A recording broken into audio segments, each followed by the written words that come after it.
So, what's the real story with the world today? It's kind of complicated, isn't it? We see incredible progress, but at the same time, there are these massive problems staring us in the face. In this explainer, we're going to use data to try and make sense of it all. We'll look at how things are genuinely better in lots of ways, still pretty awful in others, but also, and this is key, definitely improvable. Okay, let's just start with a hard truth. Something genuinely awful. Every single minute, around 10 children under the age of 5 die somewhere in the world. Just let that sink in. That's about 5 million young lives lost every single year. It's this almost invisible tragedy, and it really highlights the scale of the challenges that we're still up against. So here's how we'll break it down. We'll look at the persistent struggle, then dive into the unprecedented global progress. After that, we'll touch on how things are transforming how we live, acknowledge the challenges that remain, and finally, think about shaping a better future. Basically, we're walking through the awful, the better, and the improvable parts of our world. All right, Section 1, the persistent struggle. Let's first dig into where things are still deeply, deeply challenging. This is the awful piece of the puzzle we talked about. Wow, look at this. This chart really lays bare the connection between how wealthy a country is and whether its children survive. In poorer countries, tragically, far, far more children die young, sometimes over 50 times more than in the richest places. It hammers home the point that where you happen to be born can literally be a matter of life and death. Stark inequalities, right there. Now, let's talk income. This shows how global income is spread out. You can see there's been some shift, some catching up, and the middle income has gone up. But let's be real, billions of people are still living on incredibly low incomes, while the wealth at the very top is just staggering. Global inequality? Yeah, it's still enormous. And then there's gender inequality, specifically in unpaid work. Think housework, childcare. Check this out. In every single country shown here, women do way more of this unpaid labor. In India, it's nearly 10 times as much. This isn't just about fairness. This imbalance really affects women's chances in the paid economy, And, of course, we absolutely cannot talk about awful without mentioning climate change. This map gives you a snapshot of temperature anomalies. Basically, how different the temperature is from a recent average. All that red, those are areas significantly warmer than usual. It just shows how widespread this critical challenge really is, affecting the whole planet. Okay, Section 2, Global Progress. Now let's switch gears a bit, because alongside all that awfulness, there's been some truly incredible progress. Seriously, in many ways, the world is much, much better than it used to be, thanks to some really unprecedented improvements. This chart is just amazing. It tells the story of humanity's great escape from extreme poverty. Go back 2 centuries, and almost everyone lived in what we'd now call extreme poverty. But look what happens as GDP per capita, a measure of average income, starts to climb. Poverty just plummets.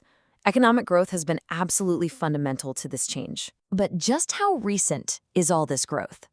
Well, take a look at this super long-term view for the UK. For centuries upon centuries, things were basically flat, stagnant. Then, wham! Around the time of the Industrial Revolution, sustained growth kicks in and just takes off like a rocket. It completely transformed everything.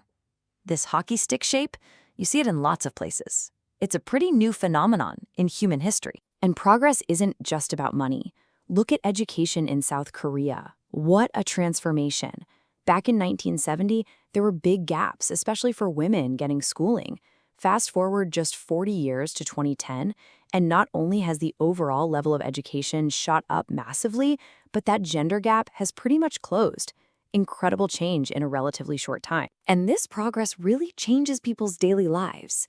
This shows global access to things we often take for granted: electricity, decent water, proper sanitation, clean fuel for cooking. You can see a clear upward trend.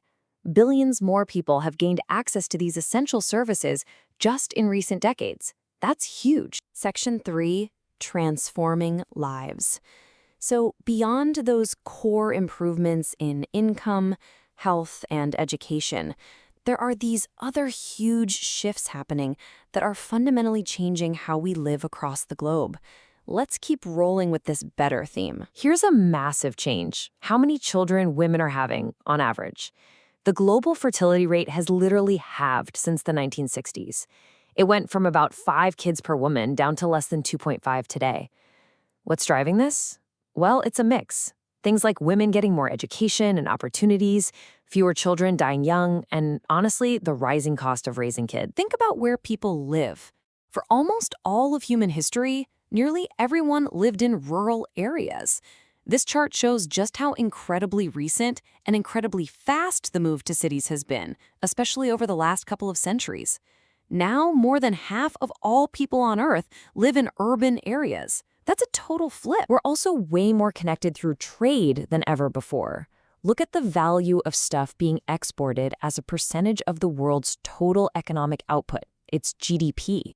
It really surged, especially after World War II. Trade grew much faster than the global economy itself. Globalization, right? It's totally reshaped how economies work around the world. Okay, Section 4, remaining challenges. So progress is definitely real. But hey, the world isn't perfect, right? Far from it. Now let's get into the improvable part, the areas where we still have a lot of work to do. Let's revisit that gender pay gap, using the US as an example. What's interesting here is how the reasons behind the gap changed between 1980 and 2010. The gap linked to differences in education pretty much vanished. Good news. But the gaps linked to the types of jobs and industries women and men work in actually became more important drivers of the wage difference. And there's still this significant chunk that's unexplained, which many researchers think is related to discrimination. So the problem changed, but it didn't go away. What about happiness? Does having more money make you happier? Well, generally, people in richer countries do report being more satisfied with their lives. You see that upward trend. But look at all that scatter. Some countries are way happier than their income level might predict, others less so. What does this tell us? Income definitely matters, but it's clearly not the only thing that contributes to our well-being. There's more to the story. And what about that trade boom we saw earlier? Does it automatically lead to economic growth for everyone? Well, there seems to be a positive link here too. Countries whose trade grew faster often saw their economies grow faster as well. But, and this is a really important but, the benefits aren't always spread evenly. Who gains and who might lose out from trade? That needs careful thought and management. It's not automatic progress for all, which brings us nicely to our last section, Section 5, Shaping the Future. Because this whole story isn't finished yet, right? We have agency, we have potential. Understanding what's driven change so far gives us clues about how we can make the world even better. So, what really makes a positive difference? Looking across all this data, some key things pop out again and again. Empowering women, especially through education and work. Pushing down child mortality rates even further. Investing in good quality education, especially early on. Making sure people have access to family planning. Driving technological innovation and spreading it around. Putting policies in place to tackle inequality, like social safety nets, and even shifting social norms about what's acceptable or expected. These look like really powerful levers we can pull to build a better future. And we know that targeted efforts can have a massive impact. Take the Perry Preschool Program. This was an experiment providing high-quality preschool to kids from disadvantaged backgrounds. And guess what? Years later, those kids showed major long-term benefits, higher test scores, better graduation rates, better life outcomes overall. It's solid proof that investing early, especially in education, really pays off down the line. So there you have it. The world today, definitely better than it was, still truly awful for far too many people, but absolutely, undeniably improvable. The progress we've seen is real, but it's also uneven and maybe even a bit fragile. Which leaves us with the big question, doesn't it? How do we speed up the better parts while actively pushing back against the awful parts to create a future where everyone, no matter where they're born, truly has the chance to thrive? Something to think about.